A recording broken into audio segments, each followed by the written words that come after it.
하겠습니다. 시작.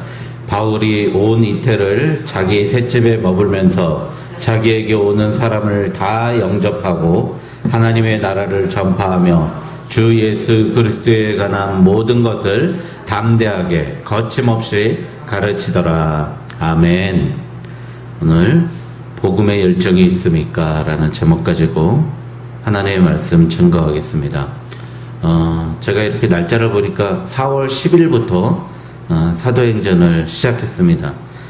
제가 사도행전을 시작하게 된 계기는 최초에 시작하게 된 계기는 정말 내 마음이 좀 뜨겁고 우리 교회가 사도행전처럼 뜨거운 교회였으면 좋겠다. 초대교회처럼 뜨거운 교회였으면 좋겠다라는 마음이 간절했습니다. 그 마음속에는 어떤 마음이 있냐면 제가 처음 은혜 받았을 때 그 감격을 회복하고자 하는 마음이 있었습니다.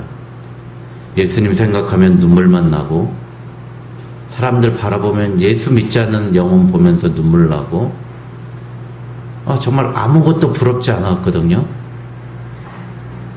예수 믿지 않는 그 사람 보는 게 너무 힘들었습니다.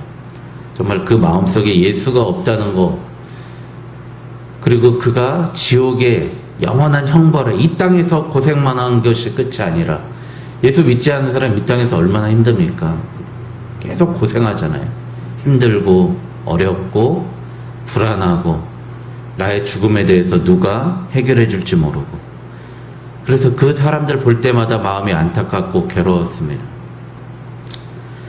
그 말씀을 사도행전을 공부하면서 제가 변화된 건 이제 만나는 사람마다 복음을 전하기 시작했습니다. 난 다 좋은데, 너 다 좋은데 제발 예수님 믿었으면 좋겠다. 예수 믿고 우리 같이 천국에 갔으면 좋겠다라는 이야기를 특히 젊은이들한테 많이 전했습니다. 제발 예수님 믿었으면 좋겠다고. 난 너한테 바라는 유일한 소망은 예수님 믿는 거라고 그 이야기만 했습니다.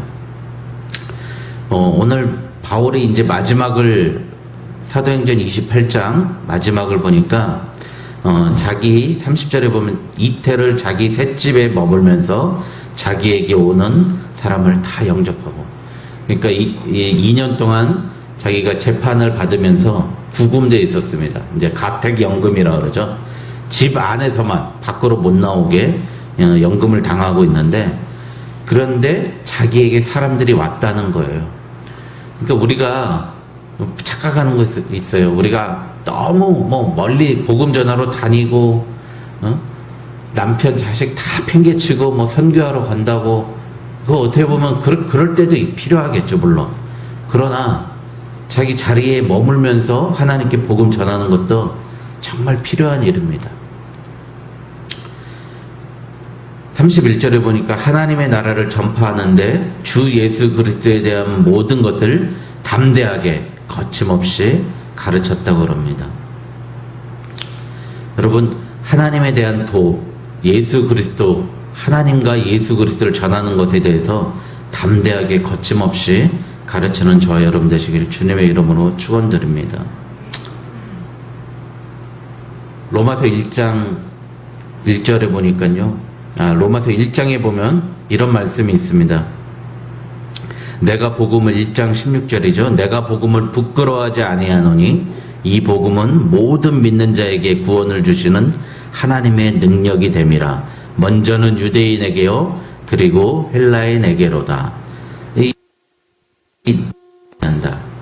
여러분, 그 사람의 중심이 어디 있는가 보면은 그 사람이 처음 소개하는 걸 보면 알 수 있습니다. 여러분은 뭘로 소개합니까? 나는 그리스도의 메인바된 나 종 바울은, 이렇게 소개합니다. 우리 로마서 한번 볼까요? 로마서 1장 1절, 바로 다음 장이 있잖아요. 우리 같이 읽겠습니다. 시작. 예수 그리스도의 종 바울은 사도로 부르심을 받아 하나님의 복음을 위하여 택정함을 입었으니. 그러니까 자기 소개를 이렇게 했다는 거예요. 나는 예수 그리스도의 종이고 사도로 부르심을 받았다는 거예요. 자기 소개를 이렇게 할 줄 알아야 돼요. 저는 부르심 받은 종입니다. 예수님의 부르심 받은 종입니다. 라고 자기 소개를 할 줄 알아야 됩니다. 근데 우리는 세상에 나가서 저는 저 군무원이에요. 네, 공무원이에요. 네, 저 예비역 소령이에요. 그 자랑하고 그렇게 자랑하고 있습니다. 우리가 얼마나 부끄럽습니까?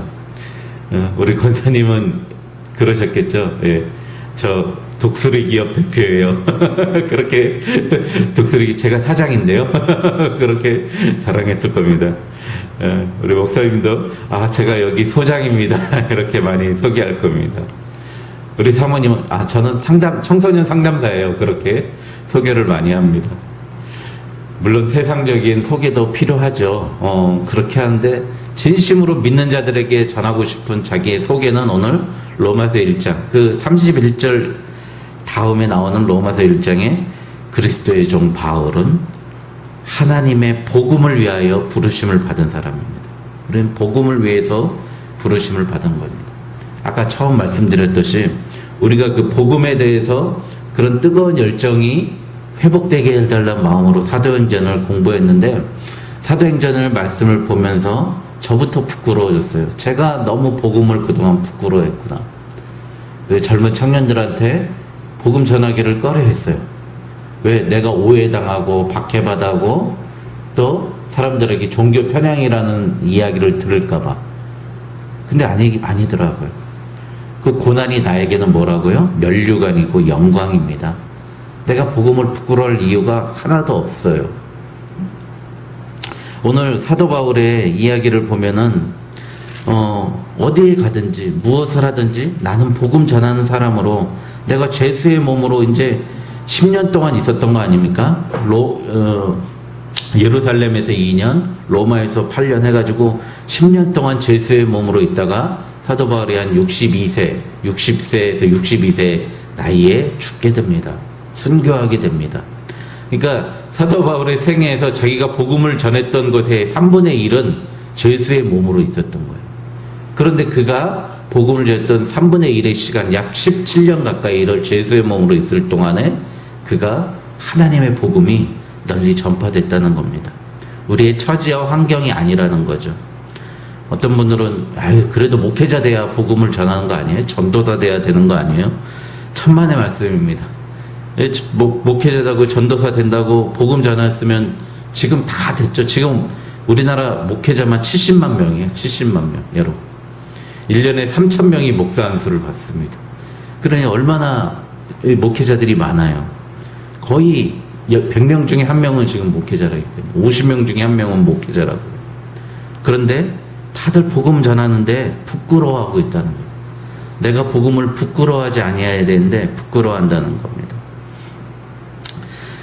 여러분, 사도 바울이 이 마지막에 자기가 복음에 대해서 담대하게, 복음에 대한 열정을 가지고 담대하게 거침없이 가르쳤다고 그럽니다. 오늘 이 한 가지만, 바울이 누가의 입을 통해서 마지막으로 했던 얘기가 뭐죠? 내가 하나님의 나라를 전파하며 주 예수 그리스도에 대한 것을 담대하게 거침없이 전하라는 거예요. 너희들 내가 보고 있다. 예수님의 제자들이요, 거침없이 담대하게 보고 있으니까 복음 전하라는 겁니다. 사도 바울이 우리에게 많은 감동을 줬던 게 뭐죠? 내가 이제 마지막 날에 디모데후서 4장 11절에 보면 누가만 나와 함께 남았더라. 이 글을 적었던 누가하고 바울 단 둘이만 남았던 거예요. 그런데 그가 이렇게 얘기해요. 디모데후서 4장 6절에 보니까 전제와 같이 내가 벌써 부어지고 나의 떠날 시각이 가까웠도다. 이제 디모데후서 4장에는 이제 자기의 순교, 죽음을 앞두고 마지막 유언 같은 거를 쓰고 있습니다. 우리 전제가 뭐죠? 옛날에 관제라고 그랬는데 이게 뭐죠? 이제 양이나 염소를 주의 제단 앞에 막 불태우잖아요. 그 불태울 때 거기에다가 포도주를 붓는 거예요. 그 불태우는 거에 포도주를 확 부는 거예요. 여러분, 그 어린 양을 뭘로 비유하죠? 여러분, 예수 그리스도지 않습니까? 우리 제단에 있는 주의 제단에 산제사 드린다. 그 산제사 드린 희생 제사 제물이 되신 게 예수 그리스도잖아요. 근데 거기에 내가 포도주와 같이 부어졌다는 건 뭐죠? 내가 예수와 같이 죽었다는 뜻입니다. 내 물이, 피가 예수 불타있는 그곳에 같이 다 죽었다는 거예요. 이 바울이 이 얘기 했다는 거, 디모데후서 4장 6절에 이 말씀 보면은 4장 6절에 이 말씀은 정말 자기가 이미 부어졌다는 거예요. 내 생애가 예수 그리스도와 함께 부어져 죽었다는 겁니다. 이 말씀을 보면 솔직히 우리 지금 현실에 대해서 너무 현실에만 있는 것 같아요. 바울이 살았던 바울의 삶과 우리는 너무 동떨어져 있는 것 같아요. 조금 힘들면 복음 전하기를 포기하고, 조금 힘들면 예배에 열심 내기 포기하고, 조금 힘들면 하나님에 대한 생각 버리고 있지 않습니까? 근데 바울은 내가 벌써 전제와 같이 부어졌다고 합니다. 그는 선한 싸움을 싸우고요, 달려갈 길을 다 가고 믿음을 지켜왔다는 겁니다. 그리고 자신의 목숨마저 희생 제물로 예수 그리스도와 함께, 구주와 함께 나 죽었으니 구주와 함께 나 살았도다, 그렇게 이야기했던 바울입니다. 여러분, 이 바울이 어떻게 해서 하나님의 그렇게 큰 쓰임을 받게 되었습니까? 비결이 무엇일까요? 생각을 해봤어요. 근데 제가 오늘 좀 정리해 보니까, 첫 번째, 바울은 성경에 능통했던 사람이에요. 율법학자였잖아요, 바울은. 율법을 연구하던 사람이라서 성경에 능통했습니다.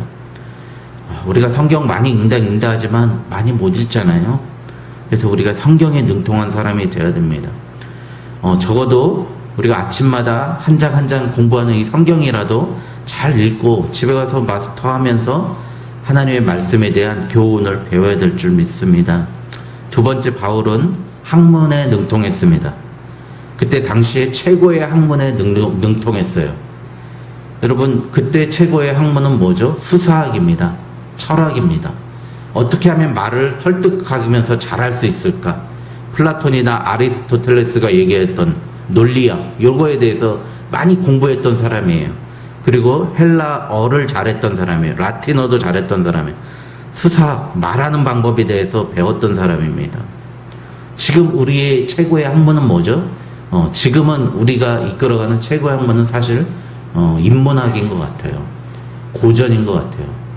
인문학을 통해서 우리가 이 성경을 하나님께, 사람들에게 이 말씀을 어떻게 전할 수 있는가를 공부해야 됩니다. 성경만 읽으면 돼 라고 하면 안 돼요. 그래서 신학교 처음 들어갔더니 저희 1학년 때 처음으로 가르쳤던 게 읽어야 될 인문학 50선, 서적 50선이에요. 그래서 많은 책들이 있었어요. 뭐 파우스트부터 제와벌, 이문열의 사람의 아들. 제가 이문열의 사람의 아들을 읽으면서 제 관념이 많이 깨졌습니다. 정말 예수 그리스도 믿는 사람은 이 한 가지 모습만 정형화돼서 봤는데, 믿는 사람들의 마음, 열심히 믿는 사람들의 마음이 이렇게 이 두 가지 양면성이 있구나. 죄를 지을 수도 있고 창기에게 갈 수도 있고, 그러면서도 하나님 앞에 열심으로 낼 수가 있구나. 사람의 양면성이 이렇게 많구나. 그런 것도 배웠고요. 우리가 정말로 이 당시에 하나님께 말씀을 전하 어프로치할 수 있는 많은 방법은 일단 세상 학문에도 우리가 능통해야 됩니다. 세 번째, 어제 목사님 설교 때도 말씀하셨지만 자족할 줄 아는 힘이 있었습니다. 그가 자기의 일에 대해서, 자기의 먹고 사는 것에 대해서 얽매이지 않았어요.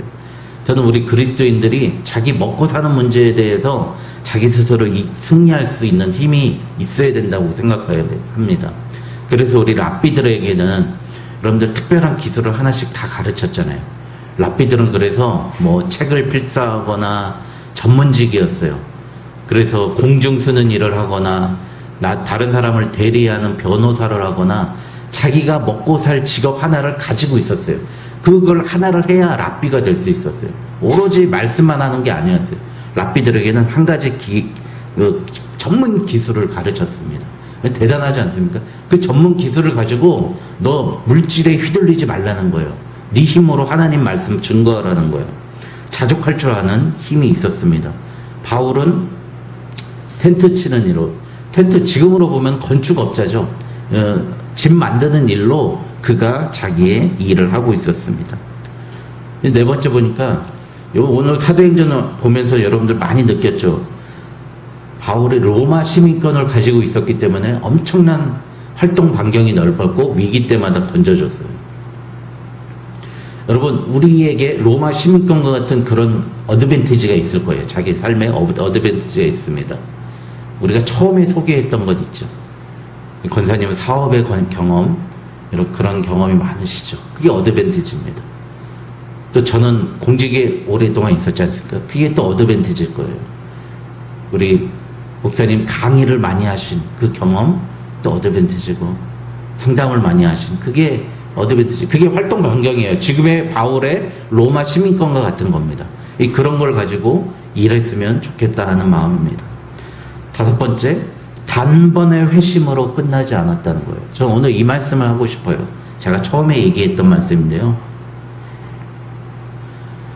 바울이 다메섹으로 가는 길에서 예수님 만난 거 그거 한 번으로 끝나지 않았어요. 우리는 은혜 한 번 받은 걸로 그걸로 끝이야.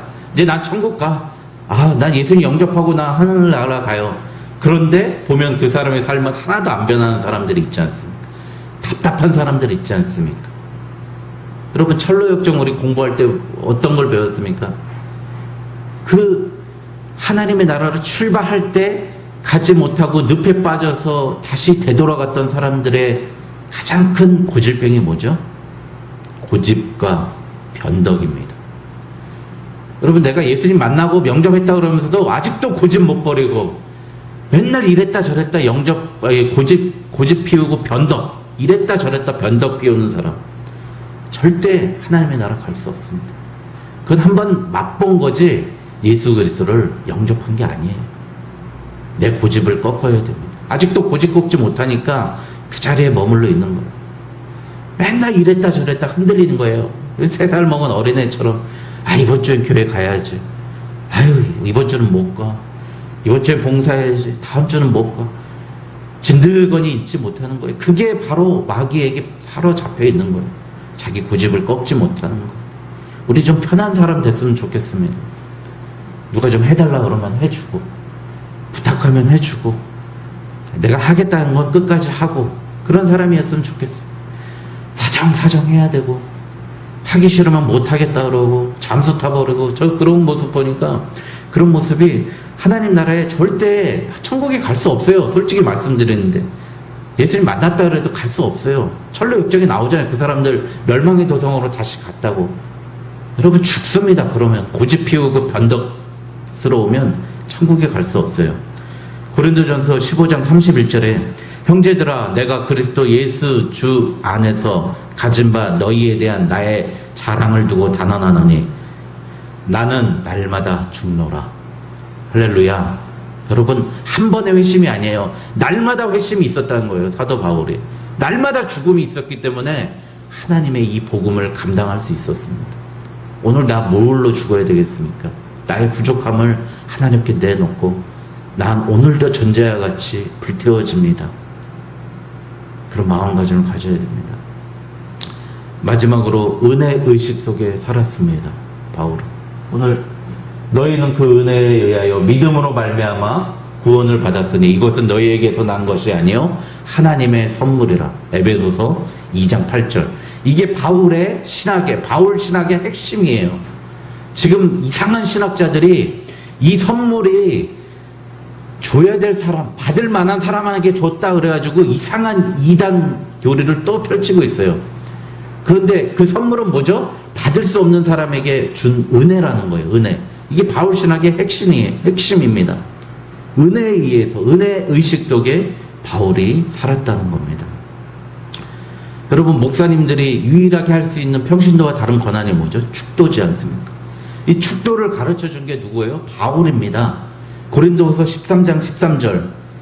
제가 예배 때마다 하지 않습니까? 주 예수 그리스도의 은혜와 하나님의 사랑과 성령의 교통하심이 너희 무리와 함께 있을지어다. 사도권을 부여받은 바울이 고린도후서 그들에게 마지막으로 했던 얘기가 예수 그리스도의 은혜, 하나님의 사랑, 성령의 교통하심, 너희 무리와 함께 있을지어다. 이게 바로 우리가 받아야 될 은혜인 줄 믿습니다.